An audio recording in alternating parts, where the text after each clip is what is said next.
राजा के पास एक सुंदर सा आलिशान महल था और उस महल के अंदर एक सुंदर सा बगीचा था। उस बगीचे के भीतर एक खूबसूरत सा अंगूर का पेड़ था। एक चिड़िया वहां आती थी और रोज अंगूर खा जाती थी, लेकिन दिक्कत ये थी कि चिड़िया मीठे मीठे अंगूर तो खा जाती थी और खट्टे खट्टे अंगूर नीचे गिरा देती थी। यह सिलसिला काफी दिनों तक चलता रहा। लेकिन इस दृश्य को बगीचे का माली रोजाना देखता था। उसने उस चिड़िया को सबक सीखने के काफी प्रयास भी किए, लेकिन वह हर प्रयास में विफल रहा, क्योंकि चिड़िया बहुत ही ज्यादा समझदार थी। आखिरकार चिड़िया से परेशान होकर बगीचे का माली राजा के पास गया और राजा को बोला, महामहिम एक निवेदन है, हमारे बगीचे में जो अंगूर की बेल लगी है उससे खतरा है।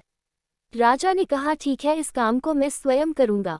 अब राजा पूरे ध्यान से चिड़िया को देख रहा था और मौका मिलते ही राजा ने चिड़िया को पकड़ लिया। अब चिड़िया की समझदारी देखिए आप। उसने राजा को कहा कि राजा साहब मुझे छोड़ दीजिए, मैं आपको चार ज्ञान की बातें बता सकती हूँ। राजा ने बोले, ठीक है, चल बता।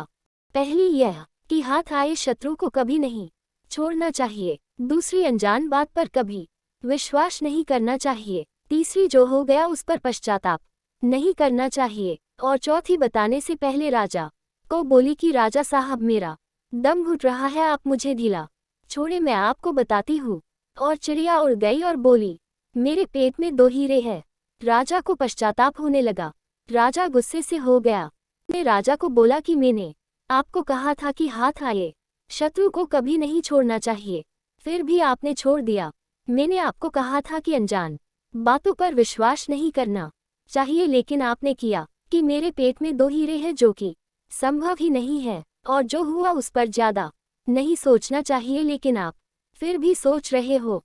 आखिरकार राजा को ज्ञान की 4 बातें समझ में आ ही गई थी। दोस्तों, आपको यह चिड़िया की कहानी कैसी लगी? अगर आपके कोई सवाल जो तो कमेंट के माध्यम से जरूर बताएं।